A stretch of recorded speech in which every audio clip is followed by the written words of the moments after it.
Hey, I'm Joey. And I'm Dana. Welcome To Car Chats. Today we want to give some general advice about how to respond when someone comes out to you. Dana and I have both experienced coming out to people in our lives, and from those experiences we have compiled some tips and advice that we want to share with you today. This is going to be just general overarching advice because it really is impossible to give specific advice about how to respond to someone coming out to you when each person is unique, their journey to coming out is unique, their circumstances are unique, and your relationship to that person is unique. So of course, all those things will factor into how you respond, but we want to give just 5 pieces of general advice about how to respond to someone who comes out to you. Whether you've had 10 people come out to you or no people come out to you, we believe that this advice can be helpful for everyone. Number 1, it's all about your posture, which starts with good listening. When Joey and I were thinking back to our best coming out experiences, there were several words that came to mind for both of us. Words like loving, caring, receiving, open, and interested. So it might be helpful to think about a time in your life where you've wanted to or have shared something significant or vulnerable with someone in your life. So that could be something that you're excited about or something that you're anxious about. For example, imagine that you had a dream of moving overseas to live and work. In that initial conversation where you're explaining that dream to them, probably all you want and need from them is to listen and to ask good questions and to have an open posture to learning more about this dream. You probably would not be too thrilled if they immediately started giving you pushback or questioning your dream. That leads us to thinking about what makes a good listener. Good listeners are listening to understand, not to make their own perspective or point of view heard. What's most important to listening well is just keeping what that person is saying central.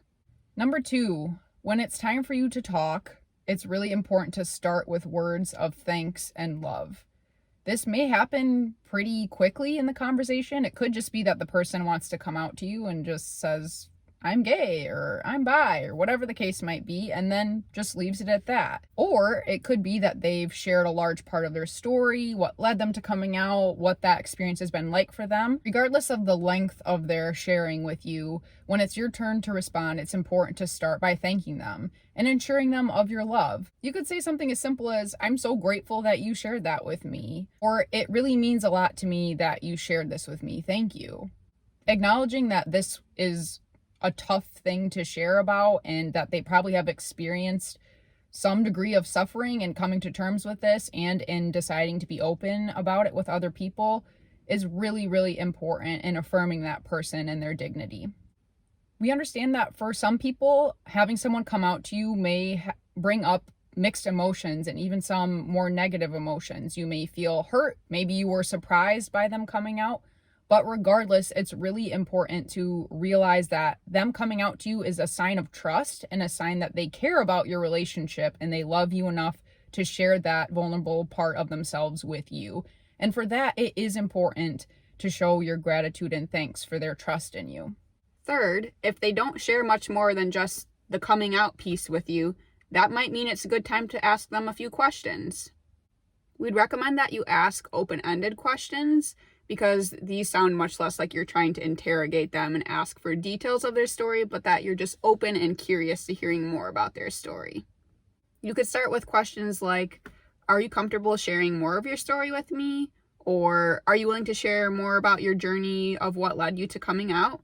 These sorts of questions are great because they come from a posture of curiosity, which we should all be seeking to cultivate because that's an important posture to have in any sort of conversation. If they want to share more with you, then they will, and all you have to do is continue to be a good, active listener.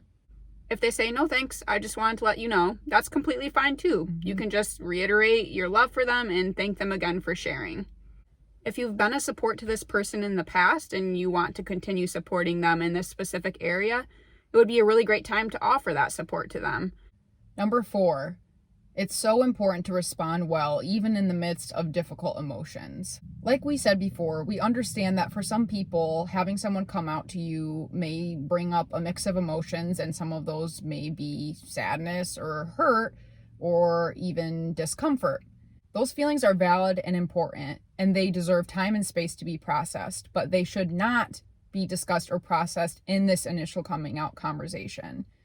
Again, if we're thinking about the framework that we're giving you, this conversation is about the person who's coming out to you, not about yourself. And that's what it means to be a good listener, is holding space for the person sharing and not your thoughts and opinions and initial emotional reactions to that knowledge.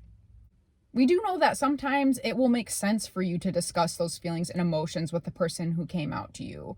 It will always happen at a later time, but we understand that given your relationship with that person, you may need to process some of those things with them specifically. Yeah, so I had a circumstance just like this where I had a close relationship with someone, very mutual, and they were really surprised when I first came out to them and did have just some initial hurt, and they needed to process that with me in order for us to continue having our mutual, good, close relationship. And so we did that. We had a follow-up conversation, and they were able to express that to me, and it was good and healthy. And that's because we had that mutual base that we were going off of too. So when you think about being the receiver of someone coming out to you, it just makes such a difference to create that space for them initially, because it's a very brave thing to do, to come out. And if you're able to create an open environment when they're first sharing their story with you and first sharing that they're part of the LGBTQ community, that sets a good standard for your relationship so that the person knows that you are safe to continue conversations with. Mm-hmm.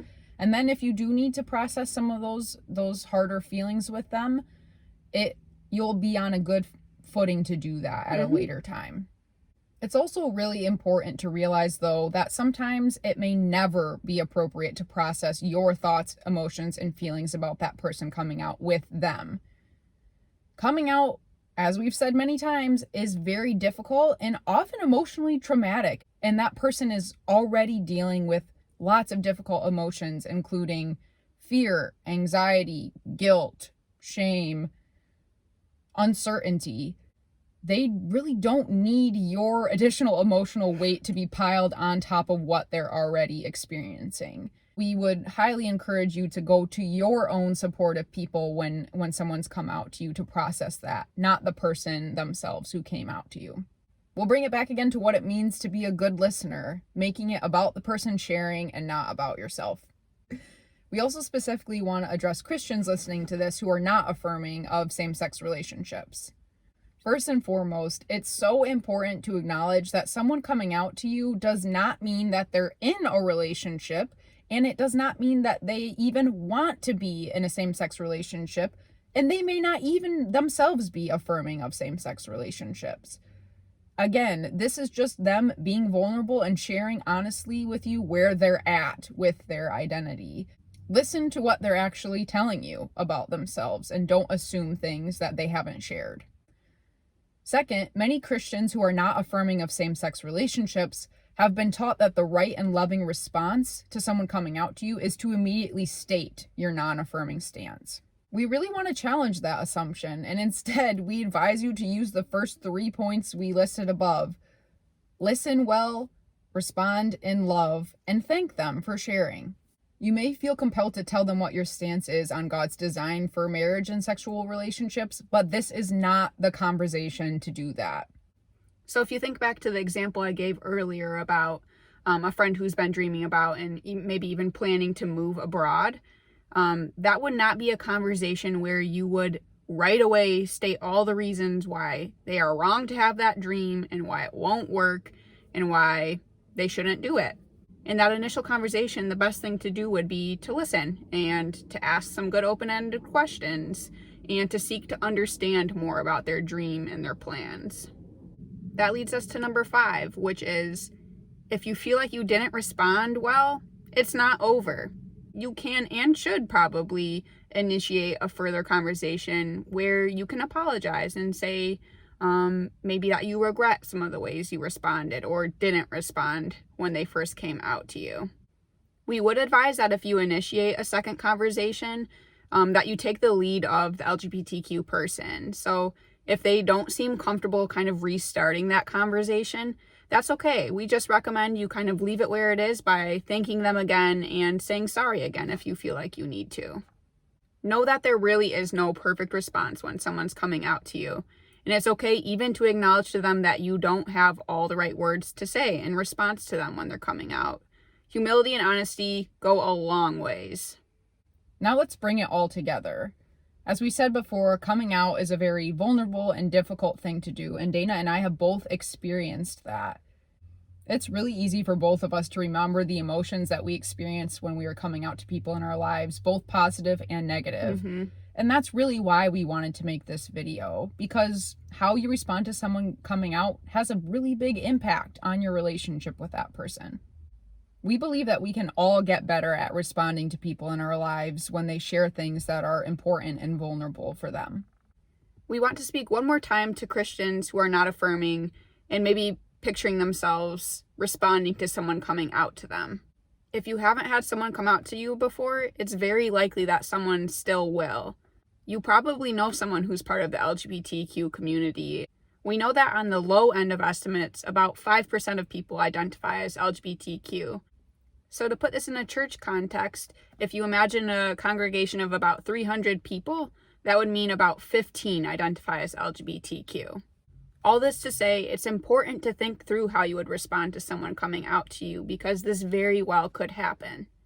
To Christians who are non-affirming, we want to share these two last reminders with you. First, we want to just bring it back to a foundation of our Christian belief, which is found in Mark 12, when Jesus says that the second greatest commandment, after loving God, is to love our neighbors as ourselves. And we really think, in the context of thinking about someone coming out to you, it's important to think about how you would want a vulnerable piece of information you share with someone to be received by them, and how you would want them to respond to you if you were sharing from your heart something that was really important to you. It's the classic example of putting yourself in someone else's shoes. And we know that this is uncomfortable and sometimes can be really difficult to do, but that is what Jesus calls us to do when Jesus calls us to love others well. And following Jesus, we can always grow in our empathy and care for others. Second, we've already talked a little bit about the fact that non-affirming Christians often feel called to, or feel that the most loving response to someone coming out is to immediately state their non-affirming views to them.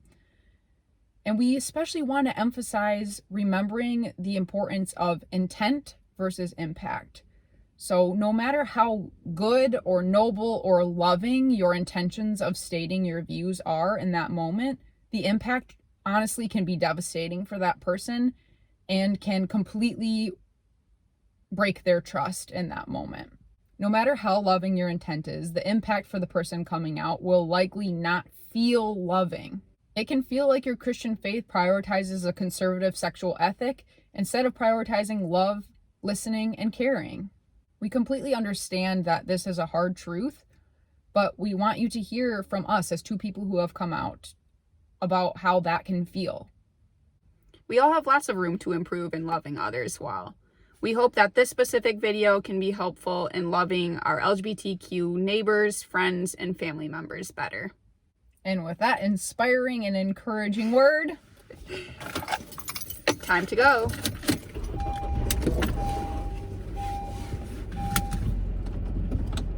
We'll be back.